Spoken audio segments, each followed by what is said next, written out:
Welcome to the Explainer. Have you ever looked at a computer and wondered, how did a pile of metal and wire actually learn to reason in the first place? Today, we're going on an incredible journey, right into the foundational mind of a machine. We're going to unpack exactly how early computers were taught the fundamentals of logic. Let's just jump right in. So, can machines really think? Or are they literally just following our rules? That profound philosophical question was actually broadcasted to television audiences way back in 1960. And honestly, it perfectly sets up our whole investigation today. Because from the very moment the digital computer was born, we've been completely obsessed with figuring out whether we're creating a genuine mind or just, a really fast mechanical servant. Section 1. The Dream of Thinking Machines. We can actually trace this evolutionary journey of machine logic through a few really distinct eras. Back in the 1950s, researchers were teaching computers to play checkers and solve these little logical puzzles. Fast forward to the 1970s, and they realized the real world was just way too messy, so they created these simulated microworlds made of blocks. And then, by the 1980s, they were attempting these massive projects like the Psi project, trying to teach a machine basic human common sense. Section 2. Following the Rules of Logic. All right, let's test your logic for a second. Imagine 3 missionaries and 3 cannibals are trying to cross a broad river in a single 2-person boat. But here's the catch. If the cannibals ever outnumber the missionaries on either side of the river, well, the missionaries get eaten. This is the exact kind of puzzle early machines were tasked with solving to prove they could actually think. Now, the Carnegie Tech computer that solved this, it didn't know what a missionary or a cannibal actually was. It just solved the problem in 4 programmed steps. Step 1. Calculate every possible combination of passengers. Step 2. Check the core rule. Are there more cannibals than missionaries here?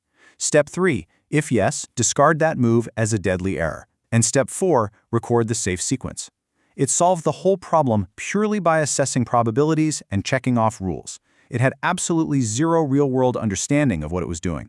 The crucial takeaway here is that early pioneers defined intelligent behavior simply as acting in accordance with a predetermined set of rules.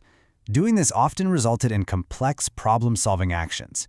For example, researchers at MIT actually used these principles to have a computer write an original TV Western script.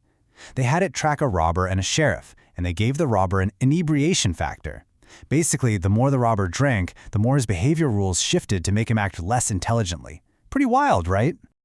MIT's Doug Ross summed this whole era up perfectly when he said, "It's marvelous to do with machines, but far from miraculous." I absolutely love that quote. It really emphasizes that this early intelligence was just brilliant, rule-obeying behavior programmed by humans. It wasn't magic, just incredibly good logic. Section 3. Learning through trial and error.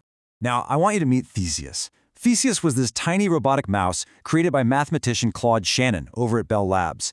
And honestly, you can't help but feel a little empathy for this mechanical learner as it navigated a physical metal maze, trying to find the cheese, which in this case was just a specific electrical goal. But what is truly fascinating is Theseus's underlying logic. The mouse explored by moving clockwise, so it checked north, then east, then south, then west.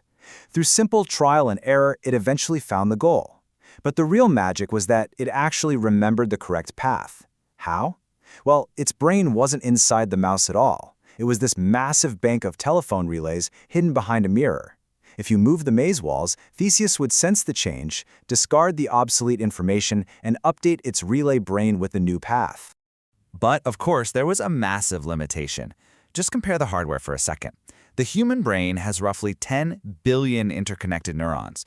These early machines, even the absolute largest ones, had maybe 1,300 vacuum tubes or relays.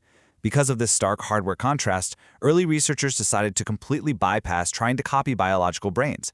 They thought, hey, airplanes don't flap their wings like birds to fly, right? So they focused strictly on imitating the abstract rules of human psychology and logic. Section 4. The Common Sense Problem. So here's where we hit a wall. Early computers were completely paralyzed by tasks that a toddler does effortlessly. Things like identifying a block when a shadow changes its shape, or avoiding obstacles while walking across a room, or translating the deep, deep ambiguity of human language. In one famous early translation experiment, the phrase "out of sight, out of mind" was translated by a computer into the equivalent of "invisible imbecile." I mean, why? Because machines entirely lack the unwritten background knowledge of human existence. To really understand why they failed, we have to look at the difference between monotonic and non-monotonic logic.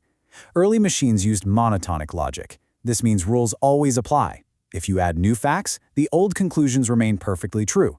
But human reasoning, it's non-monotonic. Context matters intensely for us.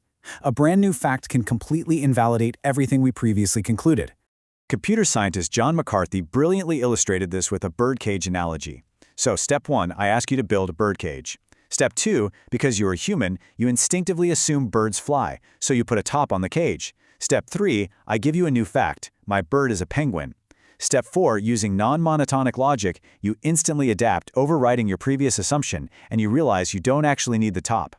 Early computers simply could not handle this kind of fluid, context-based reasoning. They literally needed every single exception spelled out in advance. Section 5. Teaching machines to think.